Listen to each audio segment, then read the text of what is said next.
मुळात परिस्थिती अशी आहे की बहुजन विकास आघाडीचे काही लोकप्रतिनिधी हे मान्य करायला तयार नाहीत की वसई आणि नालासोपारामध्ये त्यांचा पराभव झाला आहे. लोकांनी त्यांच्या आमदार पदाच्या उमेदवारांना नाकारलं आहे आणि हाच उल्लेख ज्या वेळेला घोषणाबाजी झाली त्यावेळेला हा उल्लेख झाला की लोकांनी नाकारलं आहे.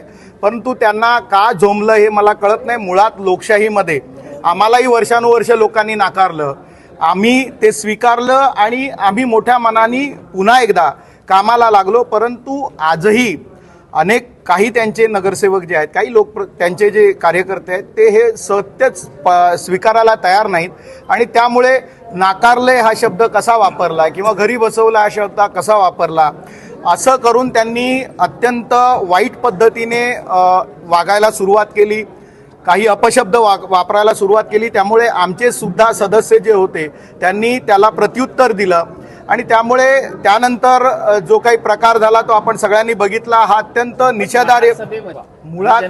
मुळात बोलताना वेगवेगळे शब्द आले, वेगवेगळे विषय आले, घोषणा आल्या, त्याच्यावरून जनतेने जे नाकारलं आहे त्याच्यावरती आला विषय. परंतु शेवटी कसं आहे की आपण लोकशाहीमध्ये आहोत, जे सत्य आहे ते स्वीकारायला हवं आणि मुळात त्याच्यावरून एवढा गदारोळ किंवा शिवीगाळ किंवा अपशब्द वापरण्याची गरज नाही.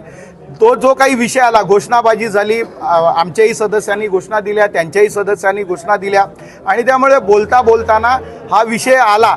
परंतु त्याच्यावरती इतक्या खालच्या पातळीवरती जाण्याची गरज नाही. आता तो विषय संपलेला आहे. सन्माननीय महापौर साहेबांनी सुद्धा त्याच्यावरती वादावरती पडदा टाकलेला आहे. त्यामुळे आम्ही हा विषय पुढे वाढवू इच्छित नाही. परंतु लोकशाहीमध्ये आपला पराभव स्वीकारण्याची मानसिकता ही लोकांनी तयार करायला पाहिजे, बहुजन विकास आघाडीवाल्यांनी पण तयार करायला पाहिजे अशी अपेक्षा आहे. मुळात सुरुवातीपासून सभेत असताल तर भारतीय जनता पक्षाच्या कुठल्याही कार्यकर्त्यांनी कुठल्याही नगरसेवकांनी एकही घोषणा दिली नाही. सुरुवातीपासून बजेट मांडण्यापासून अनेक वेळेला बहुजन विकास आघाडीच्या नगरसेवकांनी आपल्या पक्षाचा आणि नेत्यांचा उदो केला.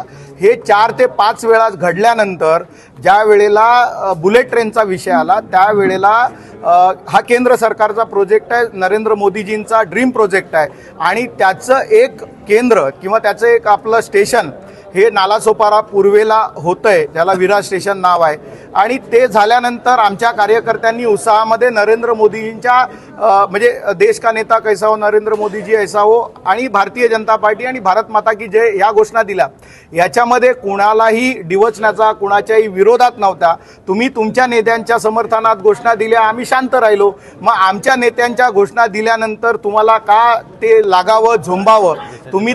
तुम्ही तर 5-5 वेळा घोषणा दिल्या. भारतीय जनता पक्षाच्या नगरसेवकांनी एकदा घोषणा दिली आणि तेही नरेंद्र मोदीजी आणि देवेंद्रजी हे देशाचे घटनात्मक प्रमुख आहेत, म्हणजे पंतप्रधान आणि मुख्यमंत्री आहेत.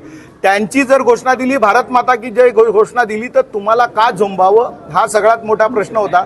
त्यामुळे काय म्हणतात ते की सभागृहामध्ये हा जे काही झालं, महापौरांनी त्याच्यावरती पडदा पडलेला आहे.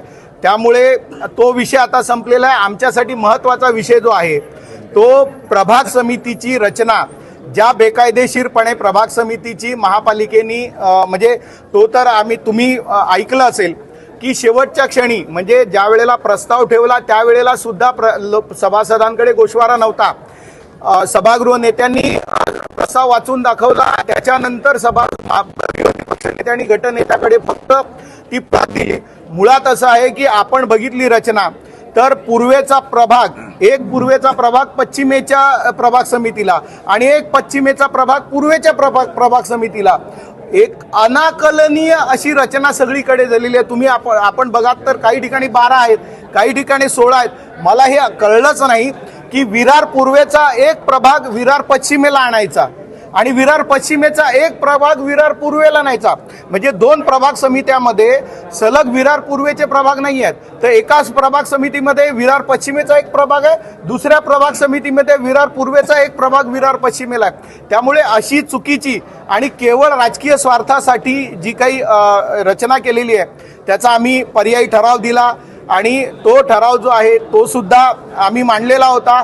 या संदर्भात आम्ही जे काही तक्रार आहे ती नगरविकास विभागाकडे दिलेली आहे.